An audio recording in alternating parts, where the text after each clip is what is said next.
Alors, bonjour papa et maman Ngalamouloumé. Donc, vous avez eu l'occasion d'être de nôtres. Vous êtes quand même bien loin de chez vous parce que vous n'êtes pas d'Ottawa là. Oui, nous sommes de Calgary. Mais qu'est-ce que vous faites ici? Vous êtes venu faire un petit tour, dire bonjour aux gens? Oui, nous sommes venus en mission. Ah oui, c'était quelle mission? Le Seigneur nous a envoyé en mission pour nourrir le peuple de Dieu ici. Ok, et c'était dans un cadre particulier? Oui, dans le cadre de FIMES. Ok, c'est quoi le FIMES exactement? FIMES, c'est le Forum international de méditation des Écritures saintes. Oui. C'est une organisation qui réunit le peuple de Dieu autour de la parole de Dieu chaque soir. Nous sommes connectés avec les frères et sœurs de l'Europe, de l'Amérique du Nord, toute l'Amérique du Nord, États-Unis, Canada. Des fois même, il y a certaines personnes de l'Afrique qui se connectent, qui méditent avec nous. Okay. Et nous utilisons le programme de la Ligue, pour la lecture de la Bible, les lecteurs. Avec ce programme, nous avons un calendrier annuel, chaque jour et chaque soir, sauf samedi bien sûr, que ce soit en Europe ou en Amérique du Nord, nous avons laissé libre parce que nous avons beaucoup de pasteurs, moi-même. Nous devons préparer dans la prière beaucoup d'activités le samedi pour préparer les services de dimanche. Mais les autres jours, de dimanche jusqu'à vendredi, chaque soir, ceux qui sont à l'ouest à 19h, ceux qui sont à l'est à 21h, alors ceux qui sont en Belgique à 21h, ceux qui sont à Londres à 20h, tous nous nous connectons, nous méditons la parole de Dieu chaque soir. Méditer signifie réfléchir profondément. Nous réfléchissons profondément avec un certain nombre de questions. Quand on prend le texte, on regarde quelles leçons nous pouvons tirer de ce texte. Quel exemple à suivre? Quel exemple à ne pas suivre? Quel ordre on nous donne d'obéir dans ce texte? Et comment est-ce que nous pouvons l'appliquer dans notre génération aujourd'hui? Cela fait que nous méditons, après avoir médité chaque jour, nous voyons le foyer. Et le foyer, ça commence par la famille. Parce que quand la famille est dans la parole, nécessairement papa, maman, enfant, tous dans la parole. Et c'est vraiment la famille devient un paradis sur la terre. On vit dans l'amour, on vit dans le pardon, on vit dans l'entente mutuelle. Si l'un ou l'autre, ça peut être les parents qui blessent les enfants, ça peut être les enfants qui blessent les parents entre eux, on se demande pardon. Et le lendemain, c'est un nouveau jour. Et on vit vraiment le paradis sur la terre. Et c'est la raison pour laquelle même la famille existe. La famille, c'est pour la manifestation de la gloire de Dieu sur la terre. C'est ce qui fait que le thème de notre temps biblique pour lequel nous sommes venus ici, c'est lèvons-nous et bâtissons nos familles. Alors et la finalité de la restauration de la famille, c'est le retour à la parole de Dieu. Quand on retourne à la parole de Dieu, on peut réellement bâtir. Aujourd'hui, beaucoup de gens bâtissent la famille sur base de traditions.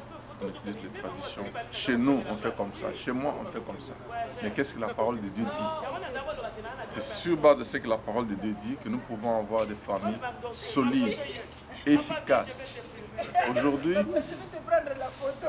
on est en train de négliger la famille. Or, la famille, c'est la base de toutes choses.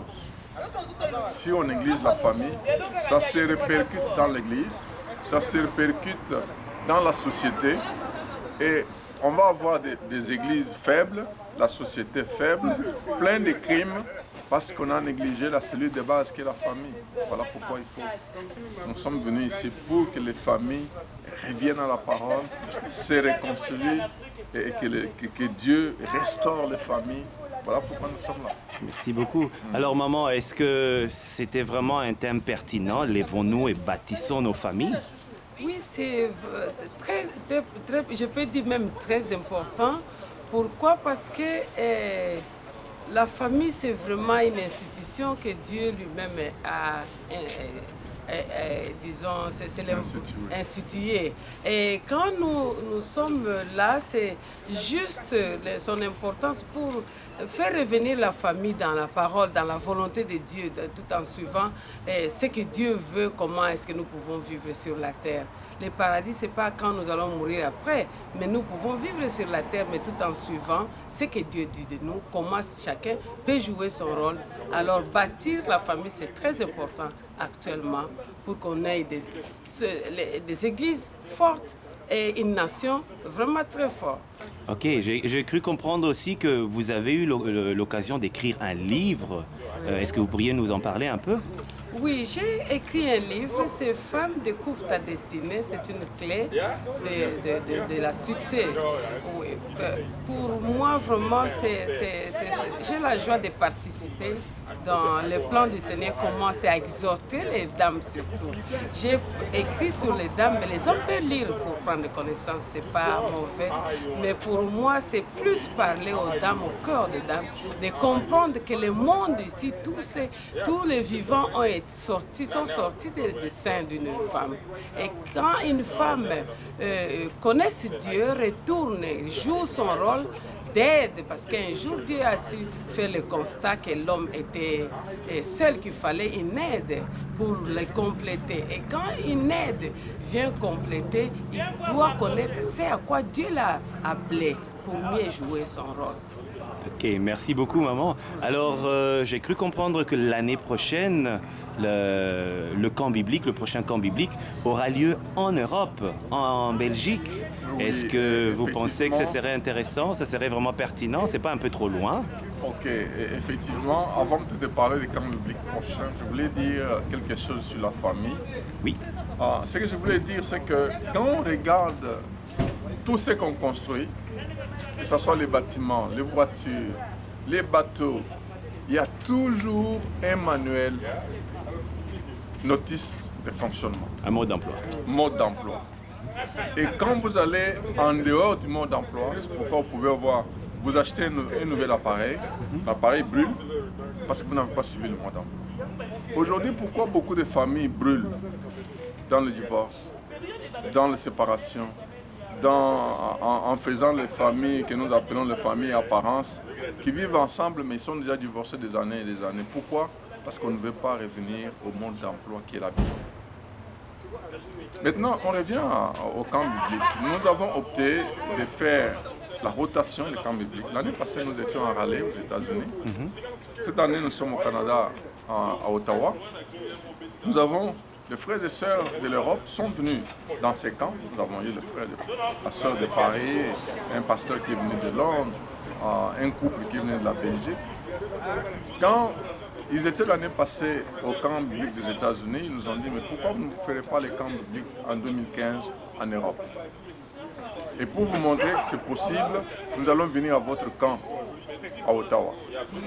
Et ils sont effectivement venus à notre camp. C'est pour cela, avec leur demande, le bureau de FIMES a pris les taureaux par les cornes pour décider que le camp biblique l'année prochaine, ce sera en Belgique. La ville va être déterminée, mais c'est eux, avec la logistique, comme ils vont partir, ils vont voir où est-ce qu'ils peuvent accueillir les frères et sœurs de l'Amérique du Nord, de l'Afrique, de partout, pour que nous puissions avoir notre camp biblique. C'est pas vraiment loin. Aujourd'hui, le monde est comme un village, il n'y a plus de distance qui peuvent nous séparer. En tout cas, nous vous remercions beaucoup d'avoir été là et d'avoir été une bénédiction pour nous pendant ce camp biblique tout entier. Amen. Et nous vous souhaitons un excellent voyage parce que vous vous apprêtez à retourner dans votre terroir. Merci que le Seigneur beaucoup. vous bénisse. Passez une excellente journée. Merci beaucoup. Au revoir. Que le Seigneur nous bénisse aussi. Okay.